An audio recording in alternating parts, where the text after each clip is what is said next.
बहुत पुरानी कहानी है। एक गांव में एक मुखिया रहता था जो अपने अतिथियों से बड़े आदर से बड़े प्रेम से पेश आता था। वो मुखिया हमेशा इंतजार करता था कि उसके घर कोई आए और वो उसकी देखभाल बहुत अच्छी तरह करे। और रोज सुबह मुखिया यही सोचता था कि आज अतिथियों को खिलाया जाए, क्या पिलाया जाए ताकि अतिथि खुशी से झूम उठे। अतिथि बड़ी खुशी से झूम उठे।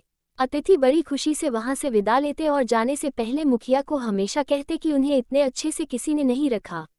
लेकिन मुखिया के मन में यही बात खटकती कि अतिथि खुशी से झूम नहीं रहे हैं। रोज सुबह होते ही मुखिया जंगल में घूमता रहता, फूल कंदमूल इकट्ठे करते रहता था ताकि कोई अतिथि अगर आए तो उन्हें अच्छी तरह से भोजन करा सके। मुखिया का बेटा भी अपने पिता की तरह अतिथि सत्कार में बड़ा माहिर था। एक दिन जब उनके घर में मेहमान आए जो पहले भी आ चुके थे, मुखिया और मुखिया का बेटा दोनों कंद मूल और फलों से अच्छी तरह से उनका सत्कार किया। मेहमान भी बड़े प्यार से खुशी से खा रहे थे। खाते खाते मेहमान ने कहा, इस जंगल में सिर्फ यही फल मिलता है, हमारे उधर के जंगल में बहुत की के फल होते हैं, पर मुझे तो ये फल बहुत ही अच्छा लगता है। मुखिया का बेटा अपने पिता की ओर देख रहा था। मुखिया ने कहा, हम जंगल में घूमते रहते हैं ताकि हमें कुछ और किस्म का फल मिल जाए, लेकिन इस जंगल में सिर्फ ये ही पाई जाती है। अतिथि ने कहा, मुझे तो सबसे बेहतर आपका अतिथि सत्कार लगता है, इतने आदर से तो हमें कोई भी नहीं खिलाता। उस रात को मुखिया का बेटा मुखिया से कहा, मैं कुछ दिन के लिए जंगल के भीतर और अच्छी तरह से छानबीन करने के लिए जा रहा हूँ, देखूं अगर मुझे कुछ और मिल जाए। मुखिया को बड़ा अच्छी लगी ये बात।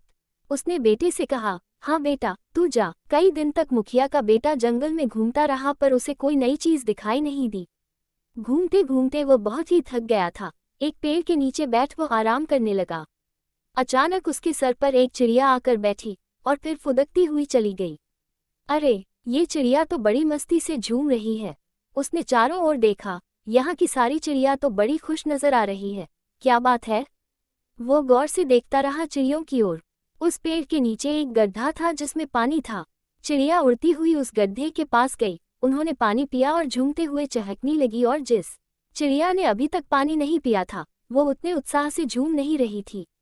इसका मतलब है कि उस पानी में कुछ है। मुखिया का बेटा गड्ढे के पास बैठ गया और उसने गड्ढे का पानी पी लिया। अरे, ये पानी तो बड़ा अजीब है, पीने से झूमने को मन करता है। क्या है इस पानी में? अच्छा, ये तो महुए का पेड़ है, इसके फल झड़ झड़ के उसी पानी में गिर रहे थे, तो इसका मतलब है कि महुए के फल में वो झूमने वाली चीज है। मुखिया का बेटा मन ही मन झूम उठा। ये ही तो वो कितने दिनों से तलाश कर रहा था। इतने दिनों के बाद उसे वो चीज मिल गई। उसने महुए का फल इकट्ठा करना शुरू कर दिया। ढेर सारे फलों को लेकर वो घर की ओर चल दिया।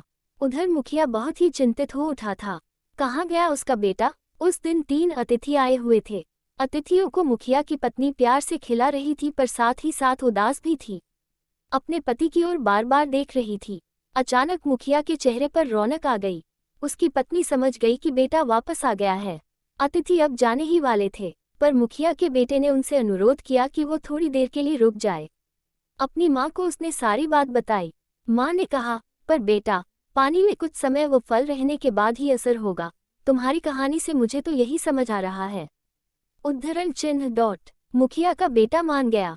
इसके बाद पानी में वो फल डालकर कुछ दिन तक वे सब इंतजार करने लगे। अगली बार जब अतिथि आए उन्हें वो पानी दिया गया पीने के लिए। उस दिन मुखिया, मुखिया की पत्नी और मुखिया का बेटा तीनों खुशी से झूम उठे, क्योंकि पहली बार अतिथि जाते वक्त झूमते हुए चले जा रहे थे।